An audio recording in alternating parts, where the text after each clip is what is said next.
और सभागार में बैठे सभी विद्वत जनों को प्रणाम करता हूँ और यहाँ पर मैं खड़ा हूँ जिनके कारण उनको प्रणाम करता हूँ, अपने श्रद्धेय गुरु बाबूलाल जी आर्य और डॉक्टर विद्यानंद जी को और अपने माता पिता। मेरे से कोई ज्ञान की अपेक्षा न करे, मंच पर ज्ञान है और सामने हमारे ज्ञानी लोग बैठे हैं। मेरे को कोई आउटलाइन भी नहीं बताई, फिर भी मैंने 4 बिंदु पे अपनी बात करने का तय कर लिया है। एक तो गोबर शिल्प या मजाक, कुछ हमारी बात होती रहती थी भाई साहब से, तो आज संदर्भ आया है तो वो बात भी कर लूँगा। दूसरे, मैं अपने गोबर गीत के साथ अपनी बात को समाप्त कर दूंगा। एक बात मन में रह गई, सदन चाहेगा जब चाहेगा, तो अभिलाषा ये थी कि गोबर के लोग आए हैं तो मेरे से बात कर लेते, प्रश्नोत्तर कर लेते तो अच्छा होता। मैं अपनी बात शुरू करता हूँ। विद्वानों ने कहा है, ज्ञानियों ने कहा है, गोमय बसते लक्ष्मी, तो ये तो शास्त्रोक्त बात है, लेकिन हम चलते फिरते सुनते रहते हैं गोवर्धन, गोवर्धन भैया, गोवर्धन दादा। तो जब पूछते तो गोवर्धन क्या है, तो कुछ नहीं है, गो आने गाय, बर आने बर, धन आने धन, गोवर्धन, इतनी सी बात होती है। और फिर हमें लगता है कि हमारे पूर्वजों ने अपने बेटा बेटी का नाम गोवर्धन ही रखा है। हम गांव में रहे, मेरा दोस्त था, उसका नाम गोवर्धन था, तो कुछ तो कारण होगा कि गोवर्धन क्यों रखा है। तो ये तो ज्ञानी विद्वान चर्चा करेंगे।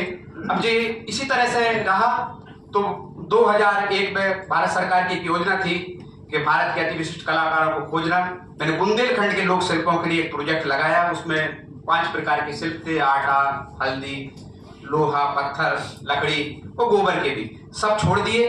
और कुमुद जी आदरणीय बैठे, हमारे कुमुद जी प्रेरक भी हैं। कुमुद जी ने कहा ये गोबर शिल्प अच्छा है, तो 2001 से हमने उसको शिल्प को बढ़ाया।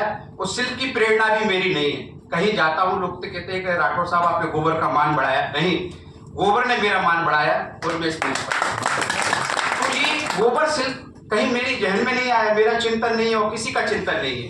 ये गोधन है, ये दोजे हैं, ये मलरिये हैं, ये हरियाली अमावस्या है, ये पुलगुसु पुन है, ये दोज है, ये खंडों से माताएं बनाती थी, ठंडे कर देती। मैं फाइन आर्ट्स का विद्यार्थी था, मैं कहती अच्छी चीजें ठंडे क्यों करती हैं, तो उन्हें मैंने सहेजने का प्रयास किया है।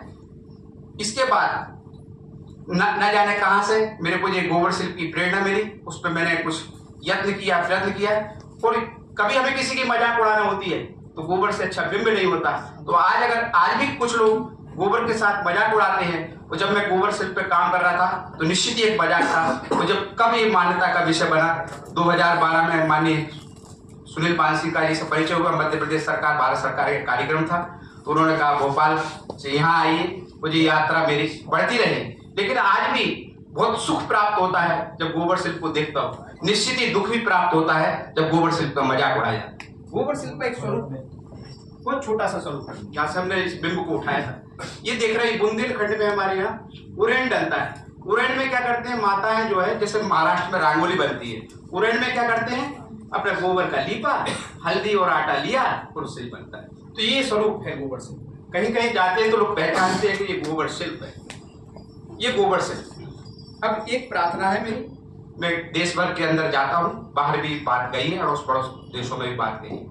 एक प्रश्न आता है कि इसके मानक क्या है, क्या इसका कोई इंस्टीट्यूट है, ऐसा कुछ इसकी व्यवस्था नहीं है। मैं भी शासकीय व्यवस्था में हूँ, पारिवारिक व्यवस्था में हूँ। और आनंद का विषय ये है कि दोनों दायित्व, लगभग 34 साल की मेरी सर्विस पूरी हो गई, परिवार के भी दायित्व पूरे हो गए। अब आगे ये बताएंगे मैं क्या करूँ।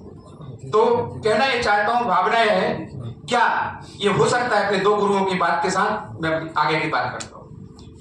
श्रद्धेय हमारे राजेश्वरानंद जी, एक प्रदर्शनी जब गोबर शिल्प का हुआ तो उन्होंने कहा कि परंपरा के साथ मन को जो करे पवित्र वो विश्व में व्यापक होवे, यह बुंदेली शिल्प, ऐसा विद्यानंद जी कहते थे। फिर एक मेरा संपर्क हुआ, कहीं मैं भोपाल में था, तब आचार्य विद्यासागर जी महाराज जबलपुर में थे।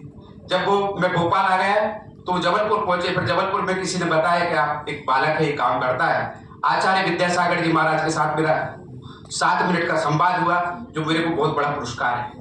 उन्होंने एक रोमांस ऑफ द काउ मेरे को किताब दी। उन्होंने कहा कि सुरेश जी, गांधी जी के बाद तुम्हारा अच्छा काम है। आज गांधी की पवित्र भूमि में बैठा हूं मैं और एक प्रार्थना करता हूं, क्या इसका गोबर विश्वविद्यालय नहीं बनना चाहिए। जब तक गोबर विश्वविद्यालय नहीं बनेगा, गोबर सिर्फ एक मजाक होगा। अगर किसी को ये पता होगा कि हमारा बेटा डिग्री कर सकता है, डिप्लोमा कर सकता है, प्रोफेसर बन सकता है, तभी ये विश्व में आगे बढ़ेगा। आज भी इसके लिए कुछ लोग शिल्पी मजाक के रूप में भी ले रहे हैं और कुछ शिल्पी से शिल्प के रूप में भी ले रहे हैं। मेरी सबके साथ सद्भावना है, लेकिन जब इसका मानक बनेगा तो ये गोबर शिल्प बनेगा। दूसरी बात, कभी कभी आदरणीय भाई साहब से भी प्रेरणा मिली। आदरणीय भाई साहब आज हैं, आज पूरा भारत यहाँ उपस्थित है, इस पर विचार कर सकता है। ये सरकार की रीति नीति है, सरकार के चाल चलन है, उसके साथ मैं 34 साल से चल रहा हूँ, उस दिशा में भी हम चले। लेकिन गोबर भारती का चिंतन भी क्या हम कर सकते हैं, कभी कभी ये विचार आया था। आज पूरा भारत वर्ष यहाँ उपस्थित है, भाई साहब लोग चाहेंगे तो इस विषय पर चिंतन कर सकते हैं। गोबर शिल्प पे मेरे से संवाद करेंगे आप तो अच्छा लगेगा। बस गोबर की एक बात कह के अपनी वाणी को विराम दूंगा।